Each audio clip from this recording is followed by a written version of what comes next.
इस सेशन में हम लोग पढ़ेंगे removal of redundant attributes from LHS of given FD. Okay, या आप बोल लो कि कोई एक एफडी है ये अल्फा टू बीटा टाइप की। ओके, और बीटा मीन्स इसका मीनिंग है कि अल्फा डिटरमाइंस बीटा, या कह लो beta is determined by alpha. Okay, तो कहता है कि अल्फा में क्या कुछ ऐसे एट्रीब्यूट्स हैं जिनकी नीड नहीं है बीटा को डिटरमाइन करने के लिए। अगर ऐसे एट्रीब्यूट्स अल्फा में हैं, ओके, तो उन सेट ऑफ एट्रीब्यूट्स को क्या बोला जाएगा? उनको बोला जाएगा कि वो रिडंडेंट एट्रीब्यूट्स हैं, या कह लो एक्स्ट्रा एट्रीब्यूट्स हैं। ओके, और अगर मैं ये कह दूं कि अल्फा में जो एट्रीब्यूट्स हैं उसमें से लेट कि ई मीन सेट ऑफ एट्रीब्यूट्स कुछ हैं जो एक्स्ट्रा हैं, रिडंडेंट है, उनको अगर मैं ई कह दूं तो इसका मतलब है कि यहां से अल्फा माइनस ई, अल्फा सेट डिफरेंस ई, ये डिटरमाइंस बीटा, ये भी होल्ड करेगी। ओके, तो अगर इसमें से ये लेफ्ट साइड में से जितने भी एक्स्ट्रा एट्रीब्यूट्स थे वो सब रिमूव कर दिए गए, तो फिर उस केस में ये जो एफडी बन रही है इसको बोला जाएगा लेफ्ट इररिड्यूसिबल एफडी।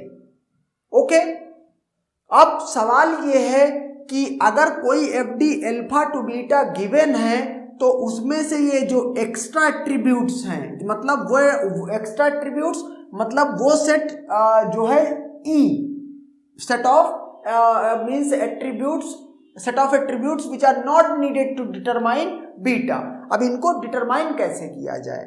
ओके, तो इसको डिटरमाइन का तरीका भी देखते हैं। उससे पहले एक कंडीशन कि अगर कोई FD alpha to beta type की है और हमसे ये पूछा जा रहा है कि अल्फा में रिडंडेंट एट्रीब्यूट्स हैं या नहीं हैं, तो अल्फा में रिडंडेंट एट्रीब्यूट्स तभी हो सकते हैं अगर अल्फा में मिनिमम नंबर ऑफ एट्रीब्यूट्स जो प्रेजेंट हो वो 2। अगर 2 या 2 से ज्यादा एट्रीब्यूट्स हैं ओनली देन आप ये बोल सकते हैं कि अल्फा में रिडंडेंट एट्रीब्यूट्स हैं। अगर सपोज करो एक ही एट्रीब्यूट है कुछ जो बीटा को डिटरमाइन कर रहा है तो उसमें रिडंडेंसी नहीं हो सकती है। ओके, फॉर एग्जाम्पल कि जैसे मैंने कि क्वेश्चन कंसीडर किया है given FDs for schema R.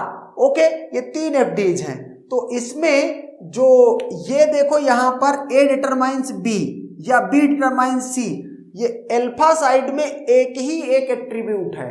Okay, और यहां पे क्या कहा जा रहा removal of redundant attributes means अगर ए को भी आपने डिलीट कर दिया तो फिर क्या किसको डिटरमाइन करेगा? तो इसका मतलब है एक्स्ट्रा एट्रीब्यूट्स किसी भी एफडी के एलएचएस में हो सकते हैं, लेकिन कब? अगर मॉड ऑफ अल्फा का मतलब total number of attributes in alpha, okay, वो 2 या 2 से ज्यादा है। इसका मतलब कि इन 2 एफडी में तो मुझे कुछ, जब मुझे इस क्वेश्चन को सॉल्व करने की बात होगी तो इन 2 एफडी में चेक करने की नीड भी नहीं है।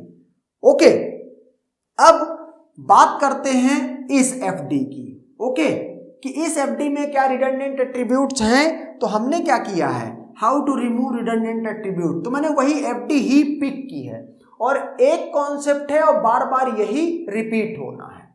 ओके, तो देखते हैं क्या कॉन्सेप्ट है। कहता सपोज करो कोई एफडी है A B C determines D, और आप कह रहे हैं कि ए क्या है, A is the redundant attribute.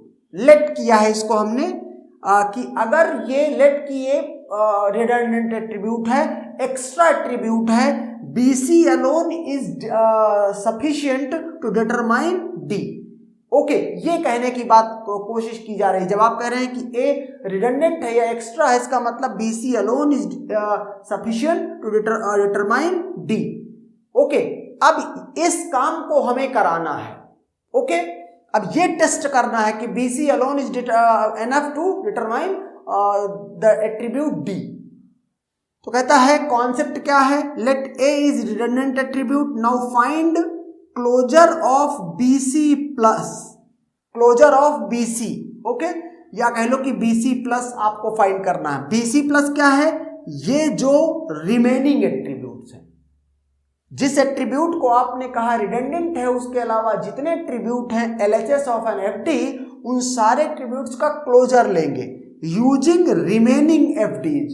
Using remaining FDs का मतलब आप जिस FD के लिए चेक कर रहे हैं कि उसमें रिडंडेंट एट्रीब्यूट क्या है, जैसे ABC to D, इसको तो करंट में पिक किया हुआ है, इसी में चेक कर रहे हैं कि इसके LHS में रिडंडेंट एट्रीब्यूट्स हैं या नहीं।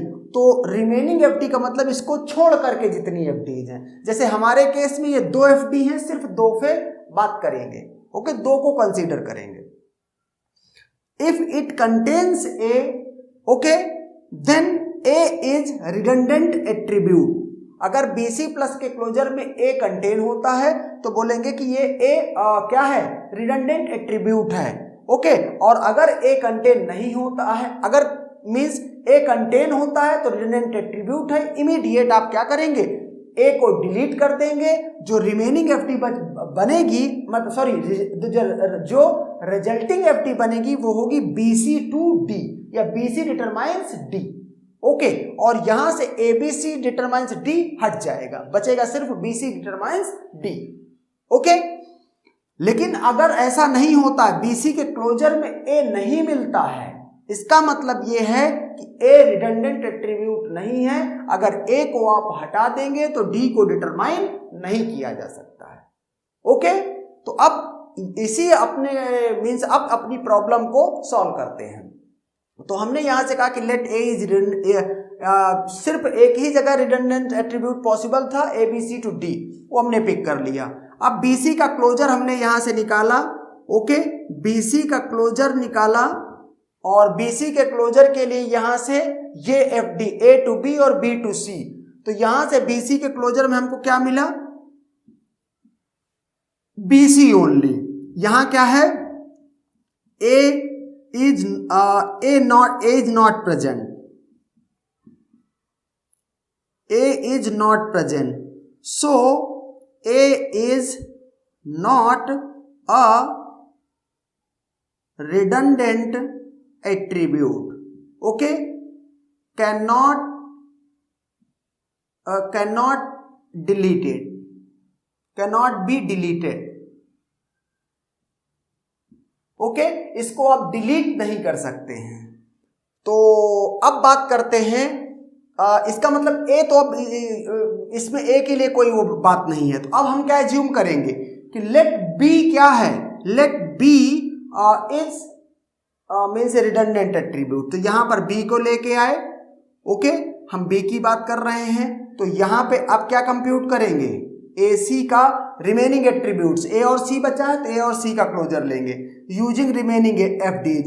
इफ इट कंटेन्स क्या, अब की बार आपने यहां से क्या डिलीट किया है, B, तो यहां B को चेक करेंगे, ओके।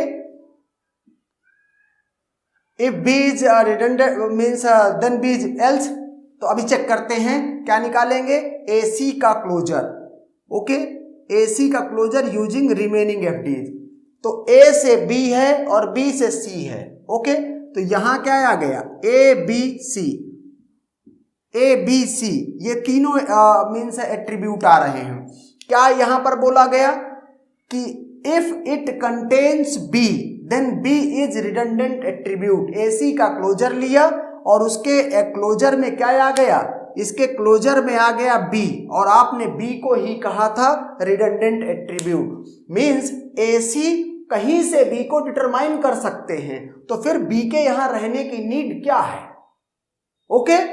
और इसीलिए कह रहा है कि AC alone are sufficient to determine D and therefore B is the redundant attribute. अगर B रिडंडेंट एट्रीब्यूट है तो अब आपको अब आप क्या करोगे, B को परमानेंटली डिलीट कर दोगे।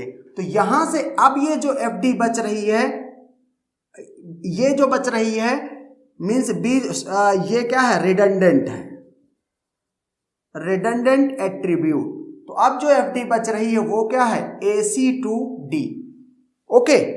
तो यहां से हमें AC to D मिल गई, और दो ये FDs तो वैसे ही हैं। अब हम क्या तीसरा केस लेंगे, A को ले चुके हैं, B को ले चुके हैं, C को लेंगे। Let see is redundant attribute. अगर सी रिडंडेंट एट्रीब्यूट है, अब आपकी रिमेनिंग एफडी सिर्फ इतनी बची है, क्या, ए सी टू डी। ओके, तो अब यहां से क्या बोलेंगे, सी को बोल चुके हैं तो ए का क्लोजर लेंगे। ओके, और ए के क्लोजर में अगर क्या मिल गया, सी मिल गया, तो बोलेंगे कि ये क्या है, सी क्या है, रिडंडेंट एट्रीब्यूट है। तो देख लेते हैं, ए के क्लोजर में हमने ये ए का क्लोजर लिया, ए के क्लोजर रिमेनिंग एफडी से ए बी और सी, ए बी सी। ओके, और यहां से using remaining, so if it contain C, तो आप देख रहे हो कि ये क्या कर रहा है, ये यहां पर सी कंटेन हो रहा है। इसका मतलब सी भी क्या है, सी भी क्या है, ये भी रिडंडेंट एट्रीब्यूट है।